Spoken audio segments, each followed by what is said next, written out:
Let's begin with a roundup of the Premier League. And in the late Sunday game, an Altay Bayindir mistake handed Arsenal a first win of the season against Manchester United. Now Rice delivers right under the bar and in!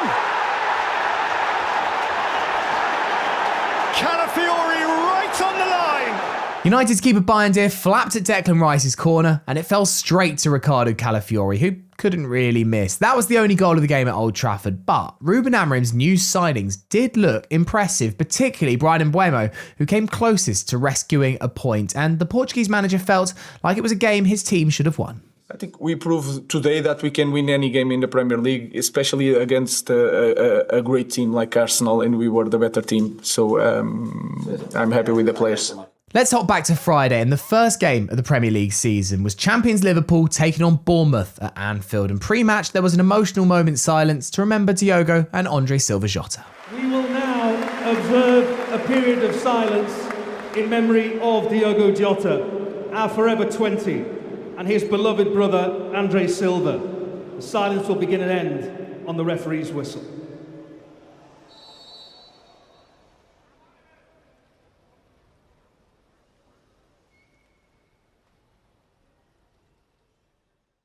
It was a poignant moment, and in the first half, Hugo Ekitike gave Liverpool a 37th minute lead, but sadly, this overshadowed the half. The more serious incident was the reporting by Semenyo of racist abuse, he says, from someone from the crowd, and it was reported to the match officials.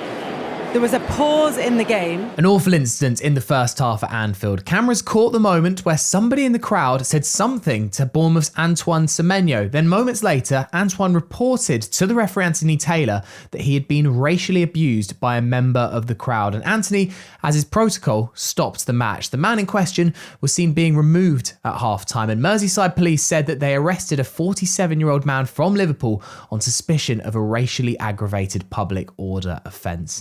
Early on in the second half, Cody Gakpo made it 2-0 to Liverpool, but the Cherries were far from defeated as Antoine Semenyo showed incredible character to score twice and bring Bournemouth level. However, it wasn't enough to secure Areola's team a point as Liverpool's Federico Chiesa found a winner. Szoboszlai left it behind for Salah, and Salah can dam it in, and Petrovic intervened, and it came to Chiesa!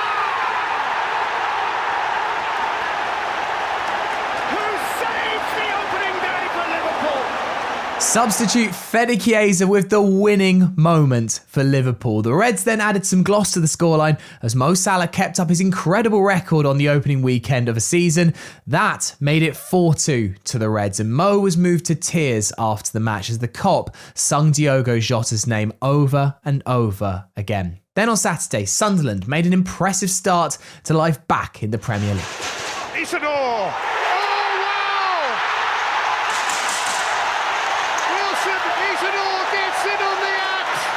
A 3-0 win for the Black Cats against West Ham as second half goals from Mayenda Ballard and Isidore put Sunderland briefly top of the league. Also winning by the same scoreline was Tottenham Hotspur against Burnley. Richarlison scored twice, including a breathtaking scissor kick for his second.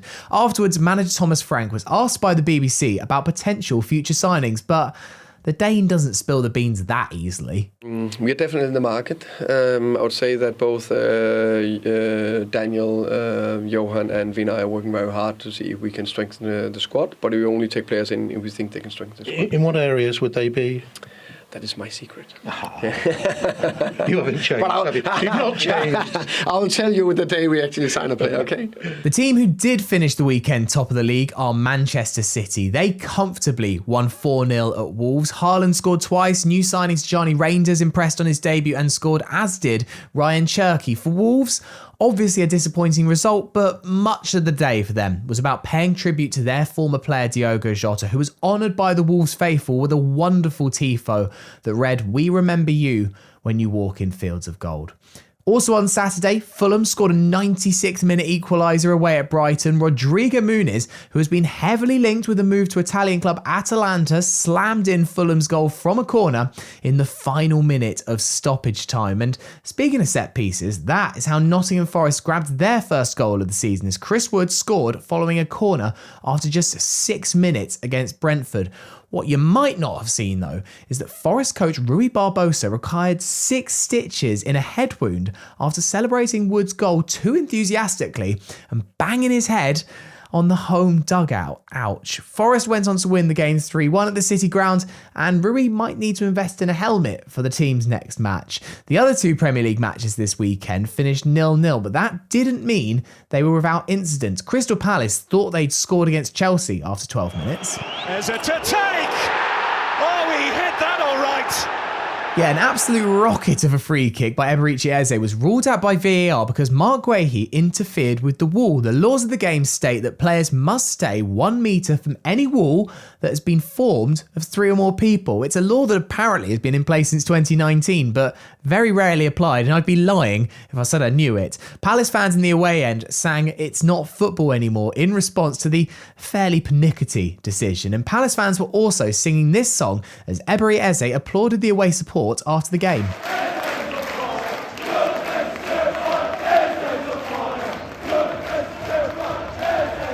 Yeah, Palace fans were singing this extra loud after news on Saturday that Federico Eze has agreed personal terms with Spurs, despite the fact that the 2 clubs haven't actually agreed a fee yet. Fabrizio Romano had tweeted to say that Eze wouldn't be in the squad against Chelsea, although he later deleted that tweet and it didn't turn out to be true. After the game, Palace manager Oliver Glasner says he expects Eze to play in their Europa Conference League game on Thursday, so not a done deal yet by any means. Finally this weekend, Aston Villa and Newcastle United drew 0-0 in the early Saturday game. Villa's Ezri Konsa was sent off with 24 minutes remaining, but Isaac-less Newcastle could not find a winner. On Sunday, it was confirmed that Newcastle signed Villa's Jacob Ramsey for £40 million, but not quite in time to get a lift back on the Magpies team coach after the game.